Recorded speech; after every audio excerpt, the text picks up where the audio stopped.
ಆತ್ಮೀಯ ವಿದ್ಯಾರ್ಥಿಗಳೇ, ವಿಚನ ಶ್ರೇಣಿಯನ್ನು ಬಳಸಿಕೊಂಡು ಅಥವಾ ನಾವು ಪೂರ್ಣಾಂಕ ಶ್ರೇಣಿ ಅಂತ ಕರಿತೀವಿ. ಪೂರ್ಣಾಂಕ ಶ್ರೇಣಿ ಅಥವಾ ವಿಚನ ಶ್ರೇಣಿ ಅಂತ ಕರಿತೀವಿ. ಇಂಗ್ಲೀಷ್ ಒಳಗೆ discrete series and grouped series ಅಂತೇಳಿ. ಈ ಒಂದು ವಿಧಾನದಲ್ಲಿ ಮಧ್ಯಾಂಕವನ್ನು ಕಂಡುಹಿಡಿಯೋದು ಹೇಗೆ, ಮೀಡಿಯನನ್ನು ಕಂಡುಹಿಡಿಯುವುದು ಹೇಗೆ ಎಂಬ ಒಂದು ವಿಧಾನವನ್ನು ಇವತ್ತು ನಿಮಗೆ ತಿಳಿಸಿಕೊಡುವಂಥ ಒಂದು ಸಣ್ಣ ಪ್ರಯತ್ನವನ್ನು ಮಾಡಲಾಗ್ತದೆ. ನಿಮಗೆ ಎಕ್ಸಾಮ್ ಒಳಗಡೆ ಏನು ಮಾಡ್ತಾನೆ, ಈಚೆ ಕಡೆ ಗಾತ್ರವನ್ನು ಕೊಡ್ತಾನೆ, ಈಚೆ ಕಡೆ ಆವರ್ತಿಗಳ ಸಂಖ್ಯೆ ಅಂತ ಕೊಡ್ತಾನೆ. ಇದನ್ನು ನೀವು ಎಫ್ ಅಂತೇಳಿ ಕನ್ಸಿಡರನ್ನು ಮಾಡ್ಕೋಬೇಕು. ಹಿಂಗೆ ಕೊಟ್ಟ ಮೇಲೆ ನೀವೇನು ಮಾಡಬೇಕು ವಿದ್ಯಾರ್ಥಿಗಳೇ, ಈ ಒಂದು ಎರಡೂ ದತ್ತಾಂಶವನ್ನು ಬಳಸಿಕೊಂಡು ನೀವೇನು ಮಾಡಬೇಕು, ಅಂಕಗಣಿತ ಮಧ್ಯಾಂಕವನ್ನು ಕಂಡುಹಿಡಿಬೇಕು. ಆ ಮಧ್ಯಾಂಕವನ್ನು ಕಂಡುಹಿಡಿಯುವಾಗ ವಿದ್ಯಾರ್ಥಿಗಳೇ ನೀವೇ ಮಾಡಿರಿ, ನೀವು ಇದರ ಪಕ್ಕದಲ್ಲಿ ಇನ್ನೊಂದು ಕಾಲಮನ್ನು ಕ್ರಿಯೇಟ್ ಮಾಡ್ಕೋರಿ. ಒಂದು ಕಾಲಮನ್ನು, ಓಕೆನಾ, ಒಂದು ಕಾಲಮನ್ನು ಕ್ರಿಯೇಟ್ ಮಾಡ್ಕೊಂಡ್ಮೇಲೆ ನೀವೇನು ಮಾಡ್ಬೋದು, ಮಧ್ಯಾಂಕವನ್ನು ಸುಲಭವಾಗಿ ಕಂಡುಹಿಡಿಬೋದು. ಓಕೆನಾ, ಈ ಥರ ಕಾಲಮ್ ರೆಡಿ ಮಾಡ್ಕೋರಿ. ಓಕೆನಾ, ನಿಧಾನವಾಗಿ ಕಾಲಮನ್ನು ರಚನೆ ಆದಮೇಲೆ ಮಧ್ಯಾಂಕವನ್ನು ಕಂಡುಹಿಡಿಯೋದು ಬಹಳ ಸುಲಭವಾಗ್ತದೆ. ಈ ಥರ ಹಾಕೊಂಡ್ಮೇಲೆ ನೀವು ಇಲ್ಲೇ ಮಾಡಿ ವಿದ್ಯಾರ್ಥಿಗಳೇ, ಈ ಮುಂದಿನ ಕಾಲಮ್ ಏನಿದೆಯಲ್ಲ ಇದಕ್ಕೆ ಸಿ ಎಫ್ ಅಂತೇಳಿ ಕರಿತೀವಿ ನಾವು. ಸಿ ಎಫ್ ಅಂತೇಳಿ, ಸಿ ಎಫ್ ಅಂದರೆ ಅದು ಕನ್ನಡದೊಳಗೆ ನಾವು ಸಂಚಿತ ಆವರ್ತಿ ಸಂಖ್ಯೆ ಅಂತ ಕರಿತೀವಿ. ಏನು, ಸಂಚಿತ ಆವರ್ತಿ ಸಂಖ್ಯೆ ಅಂತೇಳಿ. ಈ ಸಂಚಿತ ಆವರ್ತಿ ಸಂಖ್ಯೆಯನ್ನು ಕಂಡುಹಿಡಿಯೋದು ಹೇಗೆ ಅಂತಂದ್ರೆ, ಈ ಮೊದಲನೇ ಸಂಖ್ಯೆ ಏನಿರುತ್ತಲ್ಲ, ಈ ಮೊದಲನೇ ಸಂಖ್ಯೆಯನ್ನು ಸೇಮ್ ಹಚ್ಕೋರಿ, 4ಕ್ಕೆ 4. ಅದಾದಮೇಲೆ ವಿದ್ಯಾರ್ಥಿಗಳು ನೀವು ಇಲ್ಲಿ ಏನು ಮಾಡ್ಬೇಕಂತಂದ್ರೆ, ಸೇಮ್ ಹಚ್ಕೊಂಡ್ಮೇಲೆ ಈ 4ಕ್ಕೆ 8 ಕೂಡಿಸ್ರಿ. ಯಾಕೆಂದರೆ ಎಷ್ಟಾಗ್ತದೆ, 12. ಓಕೆನಾ, ಈ 12ಕ್ಕೆ ಮತ್ತೆ ನೀವೇನು ಮಾಡಬೇಕು, 15 ಕೂಡಿಸ್ಕೋಬೇಕು. ಎಷ್ಟಾಗ್ತದೆ, 27. ಈ 27ಕ್ಕೆ ಮತ್ತೆ ನೀವೇನು ಮಾಡಬೇಕು, 20 ಕೂಡಿಸ್ಕೋಬೇಕು. ಎಷ್ಟಾಗ್ತದೆ, 47. ಈ 47ಕ್ಕೆ ಮತ್ತೆ 10 ಕೂಡಿಸ್ರಿ, 57 ಆಗ್ತದೆ. ಎಷ್ಟು, 57. ಈ 57ಕ್ಕೆ ಮತ್ತೆ 3 ಕೂಡಿಸ್ರಿ, ಎಷ್ಟಾಗ್ತದೆ, 60 ಆಗ್ತದೆ. ಈ ತೆರನಾಗಿ ಏನು ಮಾಡ್ಬೋದು, ನೀವು ಸಿ ಎಫ್ ಅನ್ನು ಕಂಡು ಹಿಡಿಬೋದು. ಭಾಳ ಈಜಿ ಇದೆ ವಿದ್ಯಾರ್ಥಿಗಳೇ. ಇಲ್ಲಿ ಮೊದಲನೇ ಸಂಖ್ಯೆ ಏನು ಬರುತ್ತಲ್ಲ, ಈ ಮೊದಲನೇ ಸಂಖ್ಯೆಯನ್ನು ಸೇಮ್ ಹಚ್ಕೋಬೇಕು. ಆಮೇಲೆ ಇವಕ್ಕೆ ಒಂದೊಂದು ಏನು ಮಾಡಬೇಕು, ಕೂಡಿಸ್ಕೊತಾ ಹೋದಾಗ ನಿಮಗೆ ಸಿ ಎಫ್ ಅನ್ನು ಕಂಡು ಹಿಡಿಬೋದು. ಸಿ ಎಫ್ ಅನ್ನು ಕಂಡಿದ ಮೇಲೆ ನೀವೇನು ಮಾಡಬೇಕೀಗ, ಮಧ್ಯಾಂಕವನ್ನು ಕಂಡುಹಿಡಿಬೇಕಲ್ಲ.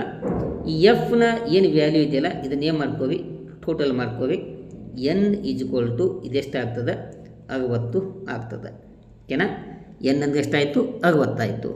ಈಗ ಈ ವಿಧಾನವನ್ನು ಬಳಸಿಕೊಂಡು ನಾವೇನು ಮಾಡೋಣ, ಈಗ ಮಧ್ಯಾಂಕವನ್ನು ಕಂಡುಹಿಡಿಯೋಣ.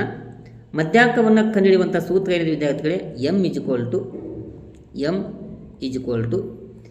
n + 1/2 ಅಂತಿದೆ. n ಅಂದರೆ ಎಷ್ಟು ಬಂದಿದೆ, ಇಲ್ಲಿ 60 ಬಂದಿದೆ, ಪ್ಲಸ್ 1/2. 2 ಕೂಡಿಸಿದಾಗ ಎಷ್ಟು ಬರುತ್ತೆ ವಿದ್ಯಾರ್ಥಿಗಳೇ, 61/2. ಈ 61ನ್ನು 2ರಿಂದ ಭಾಗಿಸಿದಾಗ ನಮಗೆ ಎಷ್ಟು ಬರ್ತದೆ, ಭಾಗಿಸಿದಾಗ 30.5 ಬರುತ್ತದೆ. 30.65 ಬರುತ್ತದೆ. ಓಕೆನಾ, ಇಲ್ಲಿ 30.5 ಏನಿದೆಯಲ್ಲ ಇದು ಯಾವ ಒಂದು ಸಂಚಿತ ಆವರ್ತಿಯಲ್ಲಿ ಬರ್ತದೆ ನೋಡ್ರಿ.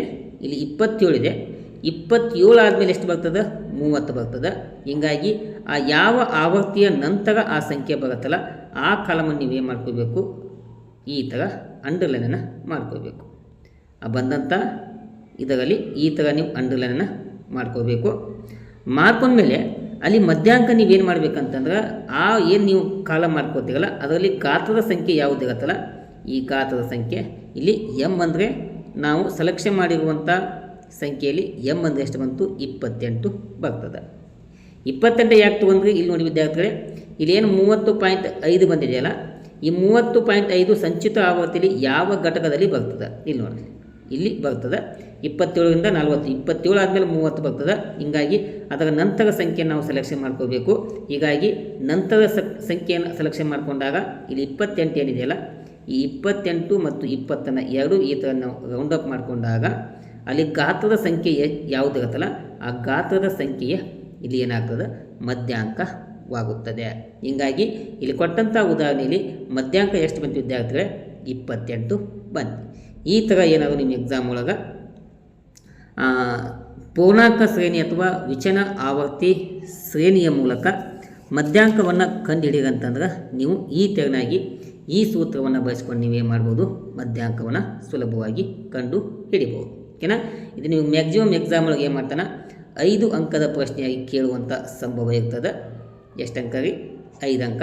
ಈ 5 ಅಂಕದ ದೃಷ್ಟಿಕೋನವನ್ನು ಇಟ್ಟುಕೊಂಡು ಈ ಒಂದು ಲೆಕ್ಕವನ್ನು ನಿಮಗೆ ತಿಳಿಸುವಂಥ ಪ್ರಯತ್ನವನ್ನು ಮಾಡಲಾಗಿದೆ. ಓಕೆನಾ? ತುಂಬ ಈಜಿ ಇದೆ. ಇಲ್ಲಿ ಎಫ್ ಏನು ಕೊಡ್ತಾನಲ್ಲ, ಕೊಟ್ಟಂಥ ಎಫನ್ನು ಇಲ್ಲಿ ಕೂಡಿಸ್ತಾ ಹೋಗ್ಬೇಕು. ನಾವು ಮೊದಲೇ 4, 4ಕ್ಕೆ 8 ಕೂಡಿಸಿದ್ರೆ 12, 12ಕ್ಕೆ 15 ಕೂಡಿಸಿದ್ರೆ 27, 25ಕ್ಕೆ 20 ಕೂಡಿಸಿದ್ರೆ 47, 47ಕ್ಕೆ 10 ಕೂಡಿಸಿದ್ರೆ 57, 57ಕ್ಕೆ 3 ಕೂಡಿಸಿದ್ರೆ 60 ಬಂತು. ಓಕೆನಾ? ಇಲ್ಲಿ ಬಂದಮೇಲೆ ಎನ್ನನ್ನು ನಾವು ಏನು ಮಾಡಬೇಕು? ಸಮ್ ಮಾಡಬೇಕು. ಓಕೆನಾ? ಸಮ್ ಮಾಡಿದಾಗ n = 60 ಬಂತು. ಓಕೆನಾ? ಇಲ್ಲಿ 60 + 1 2 ಕೂಡಿಸಿದಾಗ 61 ಬಂತು. ಆ 2ಅನ್ನು ಭಾಗಿಸಿದಾಗ 30.5 ಬಂತು. ಆ 30.5 ಸಂಚಿತ ಆವೃತ್ತಿಯಲ್ಲಿ ಯಾವ ಒಂದು ಸಂಖ್ಯೆ ನಂತರ ಬರ್ತದೆ? 27 ಆದಮೇಲೆ 30 ಬರ್ತದೆ. ಆ 27 ನಂತರ ಏನು ಕಾಲಮ್ ಇದೆಯಲ್ಲ ಆ ಕಾಲಮನ್ನು ರೌಂಡ್ ಅಪ್ ಮಾಡಿಕೊಂಡು ಅದರಲ್ಲಿ ಗಾತ್ರದ ಸಂಖ್ಯೆ ಯಾವುದಿರುತ್ತಲ್ಲ ಆ ಗಾತ್ರದ ಸಂಖ್ಯೆ ಏನಾಗ್ತದೆ? ಮಧ್ಯಾಂಕವಾಗುತ್ತದೆ. ಓಕೆನಾ? ಈ ತೆರನಾಗಿ ನಾವು ಏನು ಮಾಡ್ಬೋದು ವಿದ್ಯಾರ್ಥಿಗಳೇ? ಮಧ್ಯಾಂಕವನ್ನು ಪೂರ್ಣಾಂಕ ಶ್ರೇಣಿ ಮತ್ತು ವಿಚನ ಶ್ರೇಣಿಯನ್ನು ಬಳಸಿಕೊಂಡು ಸುಲಭವಾಗಿ ಕಂಡು ಹಿಡಿಬಹುದು. ಓಕೆನಾ? ವಿಡಿಯೋ ಇಷ್ಟ ಆಗಿತ್ತು ಅಂತ ವಿದ್ಯಾರ್ಥಿಗಳೇ, ಹೆಚ್ಚಿನ ಸಂಖ್ಯೆಯಲ್ಲಿ ವಿದ್ಯಾರ್ಥಿಗಳು ಲೈಕ್ ಮಾಡಿರಿ, ಸಬ್ಸ್ಕ್ರೈಬ್ ಮಾಡಿಕೊಂಡು ಚಾನಲನ್ನು ನೋಡಿರಿ. ನಿಮ್ಮ ಸ್ನೇಹಿತರಿಗೆ ಈ ವಿಡಿಯೋನ ಶೇರ್ ಮಾಡುವುದರ ಮೂಲಕ ಚಾನಲ್ಗೆ ಸಪೋರ್ಟ್ ಮಾಡಬೇಕಂತ ತಮ್ಮಲ್ಲಿ ಕೇಳ್ಕೊತಾ ಇವತ್ತಿನ ತರಗತಿಯನ್ನು ಇಲ್ಲಿಗೆ ಮುಗಿಸ್ತೇನೆ. ಮುಂದಿನ ತರಗತಿಯಲ್ಲಿ ಮಧ್ಯಾಂಕವನ್ನು ಕಂಡುಹಿಡಿಯುವಂತಹ ನಿರಂತರ ಶ್ರೇಣಿ ಬಗ್ಗೆ ನಿಮಗೆ ಮಾಹಿತಿಯನ್ನು ಹಂಚಿಕೊಡ್ತೇನೆ. ಓಕೆನಾ? Thank you. ನಮಸ್ಕಾರ.